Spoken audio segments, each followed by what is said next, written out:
markaan tagay Buulobarti waxaan codsaday magac Soomaali ah marka waxaan codsaday magac hore oo la isticmaali jiray marka geedi la bixiyay magaalada Buulobarti waan tagay waxaan iri waxay yiraahdeen magaca geedi aan iri ayo ay yiraahdeen aniga waxa jawaab ma leh markaan ninkii waxaan codsaday laba kale sababtoo qof kasta oo Soomaali saddex magac ay leeyihiin marka geedi Raage Roble hala igu bixiyay Raage Roble laakiin magaca oo rasmi oo run ah waa Paul Marino waa tahay magacaas geedi oo ay Soomaalidu ku bixiyeen iyo labada magac oo aad raacisay adigu ma ka heshay aad sababtoo magac kasta oo Soomaali macna u leeyahay sida maaragtay geedi waa wiil isagoo dalay markuu reerkiisa guurayaan geedi la baxaa ama geediyo gabar haday tahay marka waad ku haysataa magacaas dad badan baa arkaa oo ku cusub maaragtay oo talaal u baahan yihiin ama hadda waxaan ka shaqeeyaa qaybta lafaha oo dadka cusub markay igu yimaadaan waan salaamayaa dadka waan naxayaan ninkan af Soomaali u yaqaan mar waxay yiraahdeen mataqaan adiga miyo wiilka af Soomaali yaqaan markaas aan iri maana wiil ah aniga awoo aan ahay wiil ma ihi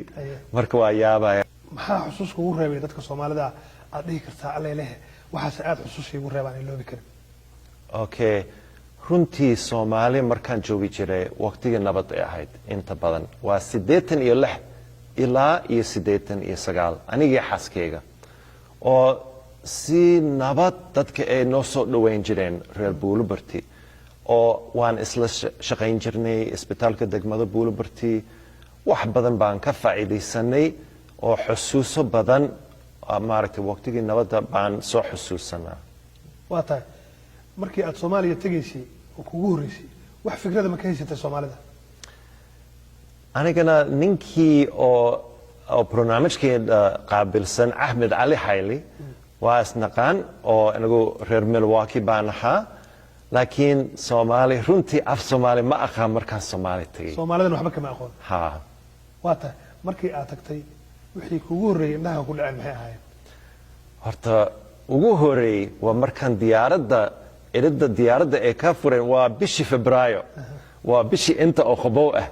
bishii Febraayo oo waxaan dareemay kulaal badan waxaan u maleynayay waa motorka maaragtay diyaaradda oo marka waxaan hadii aan xooga ka fogay kulaalkan waa iga deynayaan laakiin ma aha waa wada kulaal sidee bay ku bilaabatay inaad ku hadasho luqadda afka Soomaaliga horta aniga nasiib baan leeyahay waqtiga nabadda aan joognay Buulobarti oo runtii laakiin waxaan u sheegayaa dhalinyarada inta joogaan oo America joogaan in ay maaragtay inay dadaalaan oo af kasta marka baranaysid qalad waa dhaxaysa qasab ilaa maanta waa qalad badan waan dhaxay af Soomaali mar waxaan dhaxayaa xaskeyga way wuu imaanaya wax saas oo kale waa qaldaya marka saas baa arkaysa laakiin waa in aad u dadaashid adiga hadii aad qaldid dib ma leh waa baran doontaa waa sida wiil yar inagoo Buulobarti joognay mid oo kooxadeena kamid ah wuxuu u yimid wuxuu yiri labo eri af Ingiriis kaliya u yaqaan u dhaxaya BBC London buu yiri